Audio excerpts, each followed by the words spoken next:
I greet you all. My name is Abama Uzommiri. Abụ m onye mgbasa ozi ọma ọdịnala Igbo, bụrụkwa dibịa Igbo. Ọ bụkwa m onye isi nchụàjà n'agbara ọma ọdịnala Temple nke dị n'Enugu steeti. Taata bụ ụbọchị Eke ka anyị jiri ozi ọma si n'aka ndị mbụ na ndị egede wee bịa, bụ ozi ndụ na ozi udo. Ịbịa tụsịla anyị aka usoro anyị ga na-esi na-eme ọdịnala Igbo, na-akpọkwa ọla mmụọ na ezumezu mmụọ anyị na ha so bịa ụwa ka ọmaka wee na-emela anyị. Ọ bụrụ na ị nwere ajụjụ gbasara ihe ọbụla na ọdịnala Igbo, gbasara ihe nkụzigo na mbụ ma isiokwu a na-eji ịkụzi tata, zitere m ozi n'akara ekwentị WhatsApp m na 07037311663. Isiokwu m tata abụrụ ife anyị ga na-eme ka anyị nwoke wee nwee ezigbote mmekọrịta n'ebe mmụọ na ọla mmụọ anyị na ha so bịa ụwa nọ. What we have to be doing to create a good relationship between us and our forces. Ọnya ka nji maka ya wee bịa, maka na ndị Igbo tụrụ elu wee sị na chi onye nọrọ n'izu n'ikpe anaghị ama ya, mana onye chi ya na-anọghị n'izu n'ikpe na-ama ya. Ọ bụrụ na gị na chi gị na ọla mmụọ gị na ha so bịa ụwa adịrụ na mma, mmụọ ha ya na-anọ n'izu, ekwuwe okwu gị ọya anọ ya, asịba ka egbuo ya ọya anọ ya, ekwuwe okwu ife ọma ọya anọ ya. Mana ọ bụrụ na gị na mmụọ gị na ha so bịa ụwa dị na mma, ekwuwe okwu ife ọma ebe ị nọ, ha na-ekwulu gị okwu ife ọma, ekwuwe okwu iwu gị, ha na-agbalụ gị ọgụ na-ekwulu gị ọnụ. Omeife, ndewo. Ka taata bụ ụbọchị Eke mara anyị mma, kwalụ gị mma. Ise, o wee bụrụ ya bụ na mmadụ na-eme udo n'etiti ya na mmụọ na ọla mmụọ ya na ya so bịa ụwa, abụrụ site n'ịgbara ọsọ wee jebe nwa dibịa, si nwa dibịa ya lụọ ọlụ gị ọlụ. Nke bụ eziokwu na dibịa nwere ọtụtụ ọlụ ọ na-alụ. Dibịa ịlụrụ gị ọlụ dị mma, mana onye ga-eme ka e nwee udo ebe gị na mmụọ gị na ha so bịa ụwa nọ? Ọkwanụ gị nwa na ọ bụrụ dibịa. Ihe dibịa ga-emebi ịgba ụkọ. Dibịa ya agba ụkọ, dibịa ya ayọ biko, dibịa ya echukwa, dibịa ya achụrụ gị aja. Mana ọ gị nwa ga-asị ka udo dịrị n'etiti mụ na mmụọ anụwa. Nke mbụ, gị nwa bụ onye Igbo na-ege m ntị, gị nwee inwe the desire ịmalite wee sị na ihe dị na be nna m ma na mmụọ dị n'ala Igbo, na ha bụkwa na ezigbo mmụọ na-azọ ndụ, na ha bụkwa na mmụọ na-eweta ihe ọma. Nke a bụgodo first thing you have to do, what? To recognize them. Recognize the fact that their presence in your life are brought to do what? To hurt you or to block your road. But their presence in your life is to do what? To do what? To lift you, to give you long life, to protect you from evil eye. You have to do what? To recognize them on your own. Whatagodi na mmụọ anụnwa abụrụ mmụọ bịara igbu gị, kama na mmụọ bịara ime gịnị? Imere gị amara. Nke a bụ nke mbụ. Nke abụọ bụ gị nwe ije afa. Maka na onye ọbụla na-eje afa na-ajụ ese, na-achọ solution, ọ chọrọ ịma ihe kpatara ihe dị otu a ji wee dị. Ọ chọrọ ịma ihe kpatara ọnọdụ ji wee dịrị otu o si dị. Ọ chọrọ ịma ihe kpatara na a na-enwe ọnwụ ike. Ọ chọrọ ịma ihe kpatara na ada enwe udo obi, and ihe ọ ga-eme ka enwe ike wee nwebe echi dị mma. Ihe a bụ ihe nke abụọ ị kwesịrị ime. Nke ịtọ ị kwesịrị ime bụ dịka agbasịlụ gị afa wee kwe gị ife ị ga-eme. Ọ bụrụ na nwa dibịa wee mee gịnị? Wee chụkwalụ gị mmụọ ndị o kwesịrị ịchụkwalụ gị. I wee weta ego ma o wee gote fọsị gị gota, igotasịa ya, o chukwasịalụ gị mmụọ o kwesịrị ịchụkwalụ gị. Ihe a bụ another step mmadụ ime udo n'etiti ya na ezumezu ọra mmụọ ya na ya so bịa ụwa nọ. Then gị nwa na onwe gị bụ nke ịnọ, which is one of the major ihe ị kwesịrị ime, bụ the one that comes from your own end. Na dibịa chụkwalụ gị mmụọ, nnada ekwu ya, nchụolu gị chi gị, ma o meelu gị ife ndị mmiri ma o mee chụọlụ gị aja ọbụla ma ọ chụọlụ gị aja ndị ọgbọ na uke ma ọ bụ keelu gị ndị aka oghere ma ọ chụọlụ gị aja ndị aka oghere n'anya onye ọ dị n'aka ya inwe a constant relationship with ha mmụọ ndị ahụ bụ gị nwa not mụnwa bụ dibịa maka na mụnwa dibịa ịkwụrụ m ụgwọ arụchala m ọrụ m nsị ka m rapụ ndị nke m bịa dowelu sọsọ gị mmụọ gị na ha sobiwa ịfụrụ na ọ ya ebu m aka nsị ka m rapụ ndị niile na-abịa na be m bịa godobe sọsọ gị nwa mmụọ gị na ha sobiwa ịfụrụ na ọ ya ebu m aka so ọ gị nwa ka ọ dịziri ime gịnị idevelopụ onwe gị nwee time iji akpakọli wite mmụọ gị na ha sobi ụwa nwee mgbe iji eme gịnị iji akpọkụ ha nwee ihe iji akpọkụ ha ịkpọ ha na eke ịkpọ ha na oye ịkpọ ha na afọ ịkpọ ha na nkwọ ọtụtụ n'ime anyị na-ewepụta otu ụbọchị na ụbọchị anọ dị n'ala Igbo were na-eme gịnị were na-akpọkụ mmụọ anyị na ha sobi ụwa ma ọ bụkwanụ ofu ụbọchị n'izu ụka dị n'ọgụgụ izu ndị oyibo wee na-akpọkụ mmụọ anyị na ha sobi ụwa mana ọ bụrụ ya bụ gịnị ọ bụrụ ya bụ the best thing maka gịnị na-enwero mbọsị iyi ebinite ụla ọ na-enwere ife ọma na-abịa n'ụzọ gị maọbụ nwa ụta a na-agba gị na mmụọ onwere mmadụ ya ebinite ụla otu isi pụta taata isi kịta na onwere ife ọma na-abịa n'ụzọ gị maọbụ na onwere ụta a na-agba gị na mmụọ.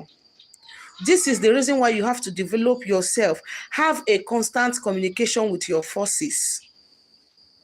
Tụbalụ ha nzu wabalụ ha ọjị godobelụ ha ọfọ ụbọchị niile kwa ụbọchị.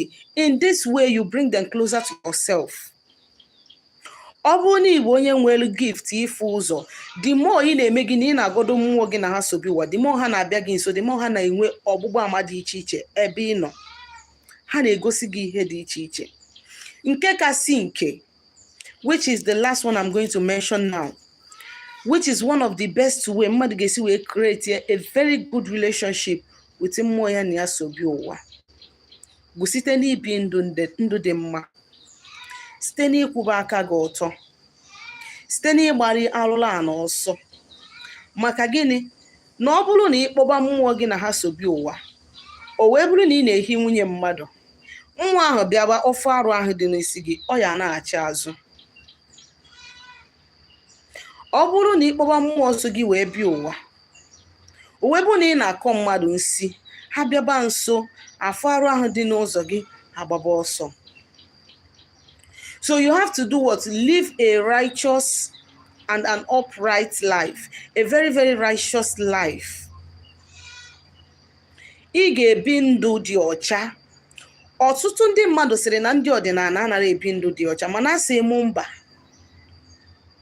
ọ bụla eziokwu onwere onye ọbụla na-eme ọdịnala nwere egwu aja ana na-eme ọdịnala n'aka ịkwụ ọtọ ihe asị m na onye a anaghị agbara arụla ana ọsọ maka na ime arụ ahụ imere ekote ụlọ akwụ wee kosa gị n'arụ okote ụlọ akwụ wee kochie ụzọ gị onye kpatara na onye ọdịnala ma ife ọ na-eme na-agbara alụ ọsọ. And na ọ bụrụ na ị chọrọ ka mmụọ ị na-akpọku na-azakwa gị ụtụtụ ehihie abalị ị ga-agbara alụ ọsọ maka na enwere ọtụtụ mmụọ na-asọ alụ nsọ ịkpọbafa mana o nwere alụ dị n'ụzọ gị fa ga-agba ọsọ ịwa alụ ha ọjị ha ma mbịata ọjị ịfụ na ndị ga na-abịa ata ya bụ ndị a nwere those evil spirits nwere ụdị mmụọ ahụ ị nwere ọha nwaga na-abịa hijack ofe ị na-agọ maka na mmụọ niile dị pure ya agba ọsọ maka na mmụọ dị pure na-agbara aja ife ọsọ.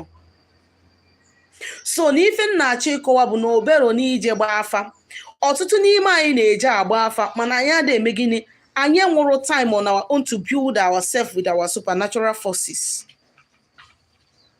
Ọtụtụ n'ime anyị emefuola millions of naira ka dibịa lụọla anyị ọlụ mana asịghị m na dibịa ịlụlụ gị ọlụ dị njọ mana ife nna-achọ ịkọwa bụ make out time for your forces.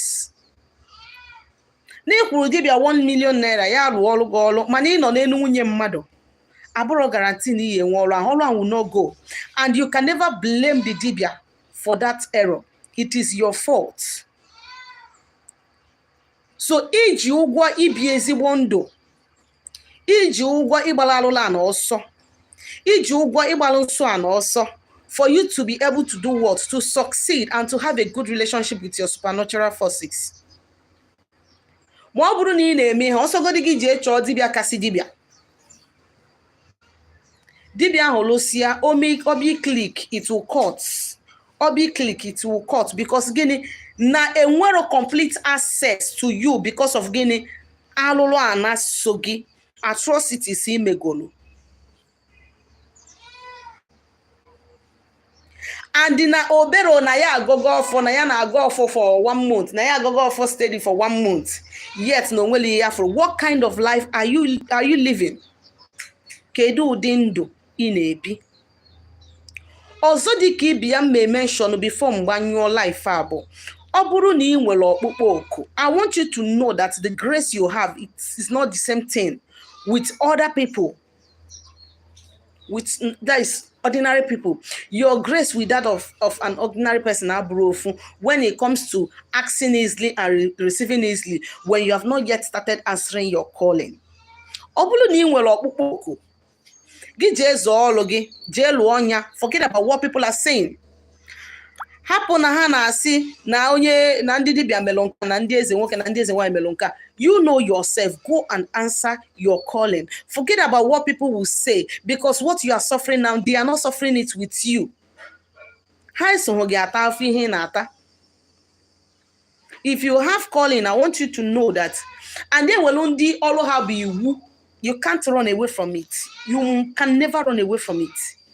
And you have such calling. Also go to dibia go 50. You will still see the same thing. Also go off 100. You will still see the same thing. Unless you whip one again away, see, I have accepted to answer my calling. You use your mouth. Also dibia will only have 50, and within you have not decided to do it.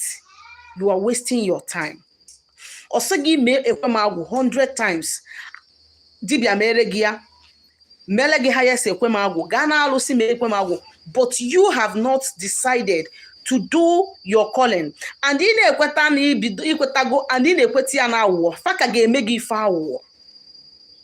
so what I am trying to say in essence is this: be transparent, be upright, be ezibondo, gobo ofo chobaja.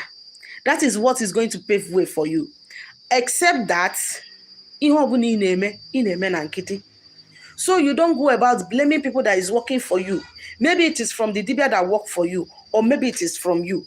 But KD show that this thing is not coming from you, that the error is coming from the person that worked for you. Depending on the kind of work you did. But you have to make sure it is not coming from your own end. By doing what? By keeping your own side clean and neat. Ekenekwa munu. Afanka bukwa nwada baroma uzo mmiri. Zitere mozi na akara WhatsApp na 07037311163. Maọbụ na ịchọrọ ka agbalụ gị afa ma ọlụ gị ọlụ mmụọ. Ma ọkwa na iwere ajụjụ gbasara ife anyị kụziri tata, maọbụ na iwere ajụjụ gbasara ife ọbụla n'ọdịnala Igbo. Ndewo, ekenekwa munu.